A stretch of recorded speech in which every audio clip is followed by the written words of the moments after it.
Bonjour à tous, bienvenue dans le portrait de la semaine. Vous connaissez l'émission, un invité vient nous parler de son parcours et de sa vie. Aujourd'hui, nous avons le plaisir de recevoir une animatrice de télévision, journaliste bien connue des Français.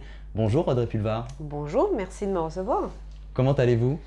Très bien, ça va très bien.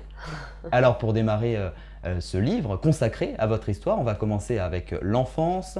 Vous êtes né en Martinique où vous avez grandi jusqu'à l'âge de 14 ans. Votre papa, Marc Pulvar, était professeur de mathématiques, mais également syndicaliste martiniquais indépendantiste. Et c'est vrai qu'à la maison, vous discutiez de tous ces grands débats des années 70.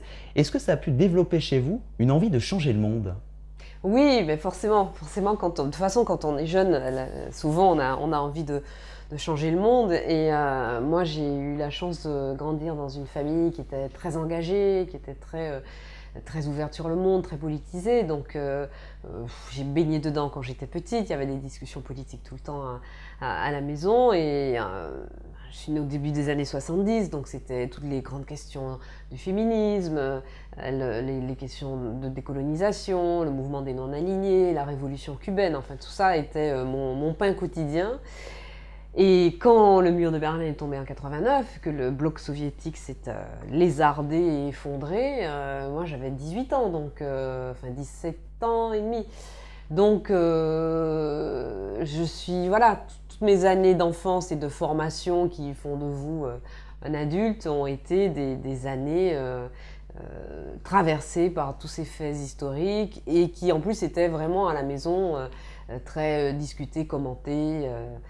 On recevait beaucoup de presse étrangère. Mon père parlait russe et il écoutait Radio Moscou en ondes courtes. Et donc voilà, tout ça m'a évidemment façonné et m'a donné envie, oui, de changer le monde. C'est d'ailleurs pour ça que j'ai choisi d'être journaliste quand j'étais adolescente, parce que j'avais cette vision très romantique du journalisme qui défend les causes perdues, en tout cas les causes dont on ne parle pas assez. Et après le baccalauréat, vous décrochez un DUC de sciences économiques à Rouen, puis vous êtes diplômé de l'École supérieure de journalisme en 1992. Vous êtes engagé sur Anti-Télévision, alors d'abord comme journaliste reporter d'images, puis vous avez présenté les journaux du soir, vous avez également été rédactrice en chef. Aujourd'hui, quel est votre regard sur vos débuts dans ce métier? C'est une période de ma vie où j'ai énormément travaillé. C'est une période où j'ai énormément travaillé parce que je travaillais pour un tout petit média qui s'appelait effectivement Anti-Télévision et je faisais énormément de choses comme nous tous. On était une équipe très jeune, très soudée et très dévouée à notre média et on travaillait beaucoup. Donc ça m'a donné énormément d'opportunités dans mon métier, de faire du reportage, de faire de l'enquête, de présenter des journaux, de présenter des magazines, de faire de la rédaction en chef. J'étais partie pour 3 mois, je suis restée 8 ans.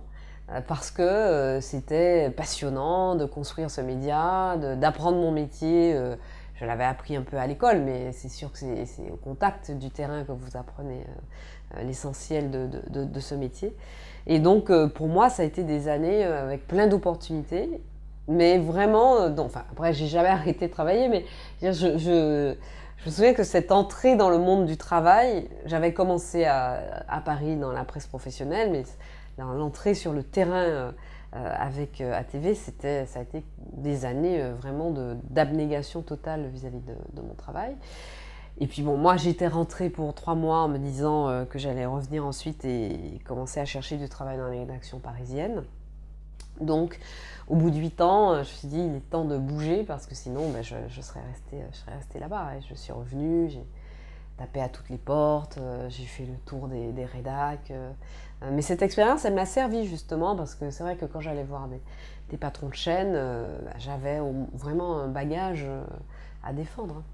Et en 2002, Jean-Claude Dacier, l'ancien patron d'LCI, vous engage. Mais c'est vrai que votre carrière d'école, quand vous êtes engagé à France 3, vous avez d'abord été sur France 3 Marseille avant de présenter le 19h-20h. Je vais tout de suite, Audrey Pulvar, vous montrer une vidéo. Et cette vidéo, c'est un extrait du off juste après votre dernier JT. C'est mon mieux, quand je t'ai vu, ça m'a fait pleurer. Bon, merci, messieurs. J'avais peur que vous montiez 40.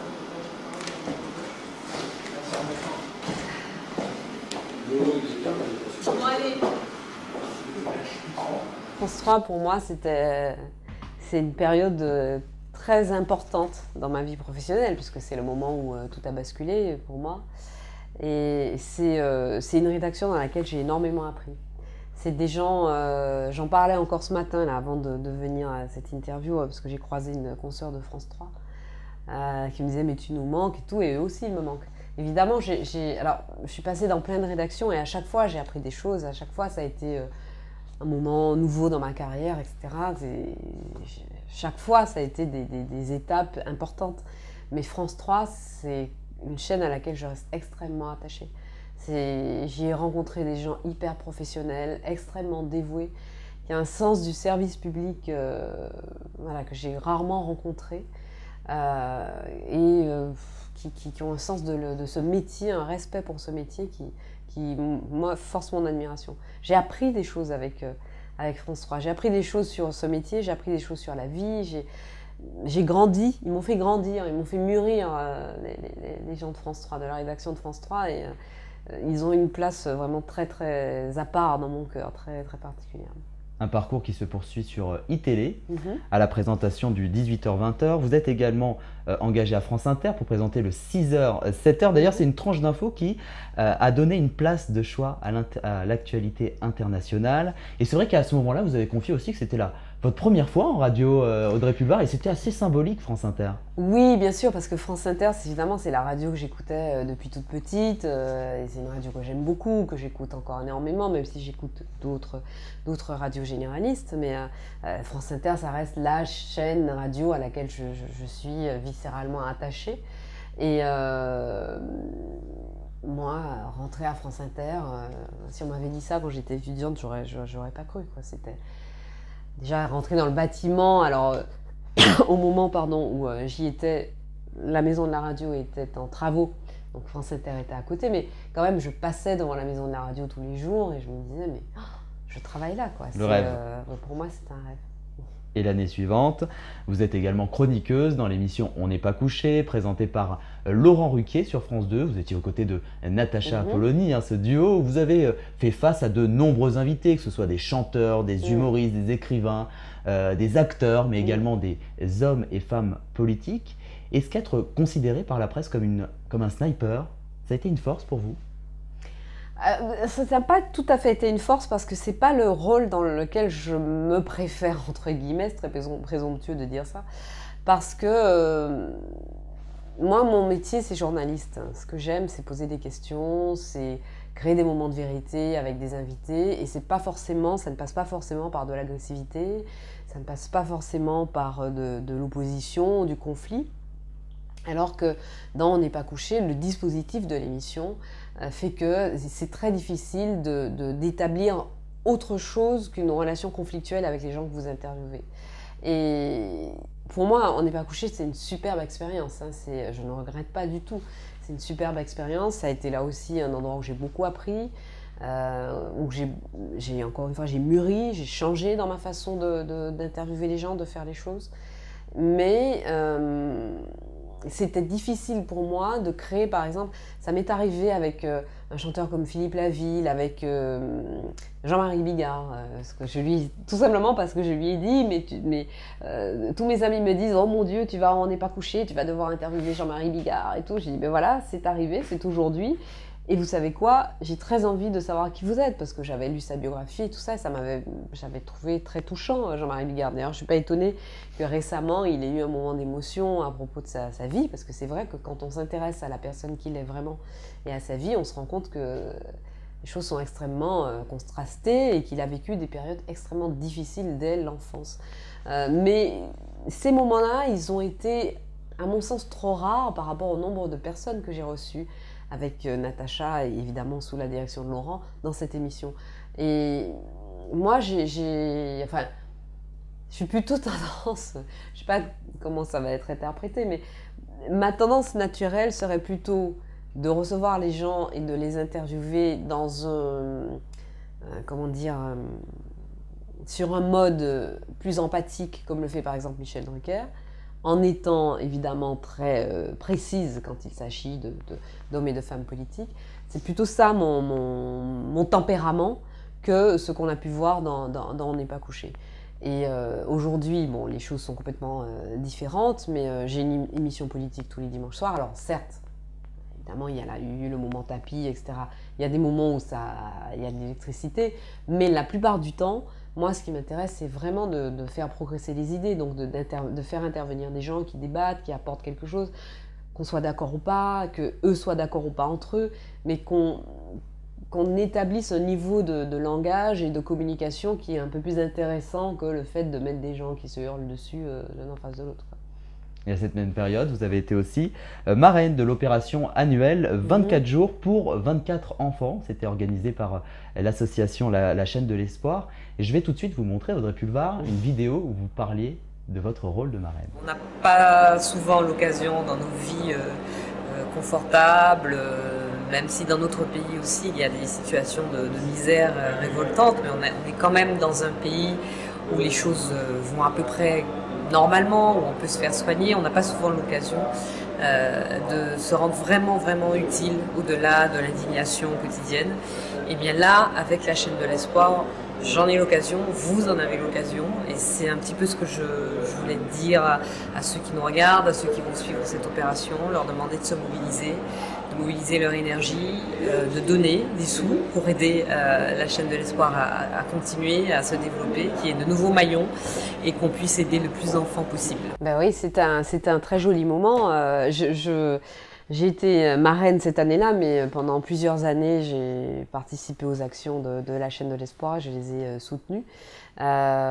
C'était une très jolie opération, c'est une opération qui continue d'année en année et qui permet effectivement d'apporter des soins, soit dans leur pays d'origine, soit en les faisant venir en France, à des enfants qui n'ont pas, dans le pays où ils vivent, accès à des opérations très fines, du matériel médical très sophistiqué. Vous avez été également directrice de la rédaction des Inrecuptibles. Oui. Et d'ailleurs, c'était une information, alors c'est arrivé, c'était d'abord par le quotidien Les Échos, mais quelques mois avant ça, le magazine vous avait consacré sa une. Et je vais vous la montrer tout de suite.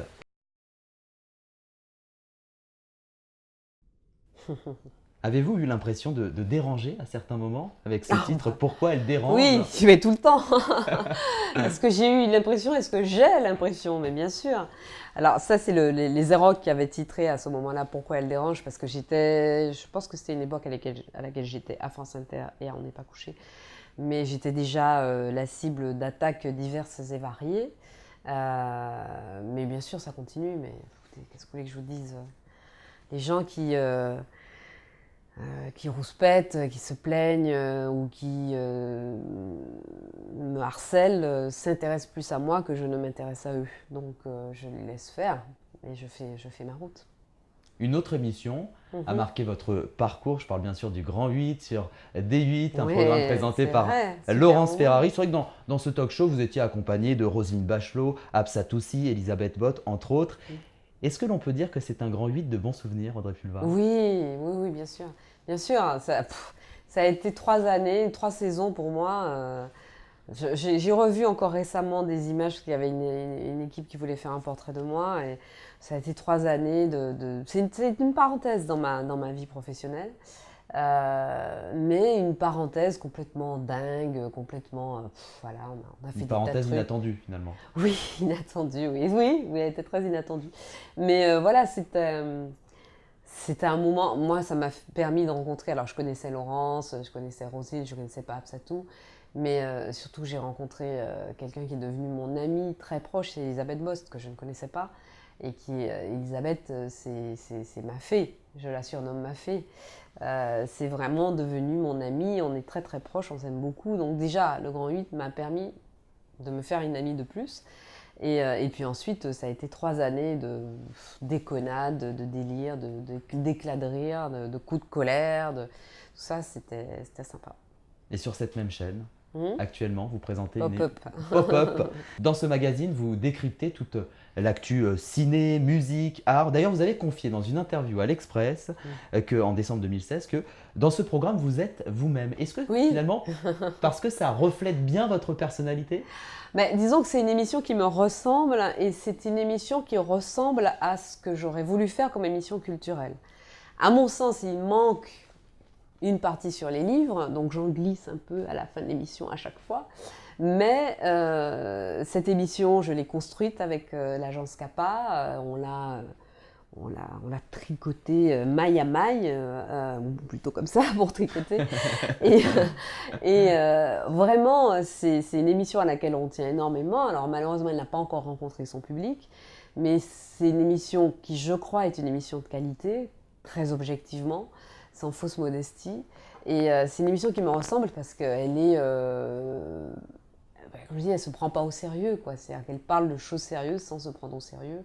Bon, c'est pas ce que je fais à iTélé, par exemple, si je parle sérieusement de choses sérieuses, mais dans ma vie, je m'intéresse à des tas de choses qui sont très pointues, très sérieuses, mais en essayant toujours voilà, d'être connectée avec le réel. Et puis, je m'intéresse aussi à des tas de choses qui sont hyper grand public, mainstream et tout. Et puis, dans cette émission, bon, on se permet un petit peu de délire, un petit peu d'humour, pas toujours très heureux, je le reconnais, mais bon, voilà. Mais voilà, c'est une émission qui me plaît beaucoup, que j'aime faire. Je prends énormément de plaisir avec l'agence CAPA, l'équipe de l'agence CAPA à la faire, et j'espère qu'elle trouvera son public enfin. J'ai également lu une interview de vous dans Ouest France où vous avez déclaré que les États-Unis vous fascinent, même si on adore les détester, que vous aimez d'ailleurs son cinéma, sa musique, ses auteurs, sans bien sûr être dans la béatitude, parce que tout ne fonctionne pas bien aux États-Unis. Mais est-ce qu'une carrière de journaliste aux USA, ça vous aurait plu? Oui, bien sûr, mais là c'est un peu tard. Si, bien sûr, bien si sûr. vous n'aviez pas eu ce parcours, évidemment. Oui, bien sûr, mais en même temps, c'était quelque chose d'inimaginable pour moi. Moi, vous savez, je suis née en Martinique il y a 45 ans, début des années 70. Dans une famille pas pauvre, pas du tout, mais une famille très modeste. L'ambition pour nous, c'était de faire des études. L'ambition de nos parents pour nous, c'était que nous fassions des études. Mais j'aurais jamais imaginé avoir la carrière que j'ai eue, avoir la réussite que j'ai eue. Et bon, je touche du bois, j'espère que ça continuera. Et donc, déjà, partir de Martinique, venir faire des études, m'installer à Paris, faire mon petit bout de chemin à Paris, c'était déjà énorme pour moi. Alors aujourd'hui, évidemment, au départ de Paris, c'est plus simple. Par exemple, pour mes enfants, pour ma fille, ça pourrait être plus simple. Mais à l'époque, faire une carrière aux États-Unis, c'est quelque chose qui pour moi était vraiment hors de portée, quoi. Déjà, faire carrière à Paris, c'était super compliqué. Donc voilà, ça c'est fait. Et puis bon, la vie continue. Alors vous êtes également l'auteur des livres L'Enfant Bois, ça c'est au début des années 2000. Plus récemment, vous avez publié Libre comme elle, portrait de femme singulière. Mais également, vous avez sorti Libre et insoumis, portrait d'homme singulier dernièrement. Vous avez sorti ce beau livre, il faut le dire, qui s'appelle La Femme, c'est aux éditions Flammarion. Quelle serait d'ailleurs la femme de ce bouquin qui vous ressemble le plus, Audrey Pulvar? Je n'ai pas assez de prétention, hein. Alors vraiment parce que alors le livre s'appelle La Femme parce que il est dans une collection Flammarion qui s'intitule Le Monde en tableau. Donc il y a un thème sur le sexe, sur la femme, sur le citoyen, sur les mythes, etc. Mais évidemment, en plus en tant que féministe, je considère qu'il y a des femmes et qu'il n'y a pas une femme type. D'ailleurs, justement, l'objet du livre, c'est de montrer à quel point les femmes peuvent être utilisées, comment leur corps, leur représentation a évolué dans la peinture, la sculpture, la photographie, les arts plastiques par la suite. Et donc, bon, il y a plusieurs aspects sur lesquels je reviens, mais j'ai sélectionné une série d'œuvres qui sont toutes magnifiques. Et franchement, je n'aurais pas la prétention de me comparer à aucune d'elles. Vous avez dû mettre du temps à le faire parce que c'est vraiment un travail assez long. Oui, mais c'est un travail enfin, j'ai pas mis tellement de temps que ça parce que j'avais pas énormément de temps, mais il m'a fallu 4 mois. Mais ça a été 4 mois de travail très, très, très intense. Pour terminer ce portrait, Audrey Pulvar, je vais vous poser quelques questions pour vous connaître différemment. Vous êtes d'accord? Allons-y.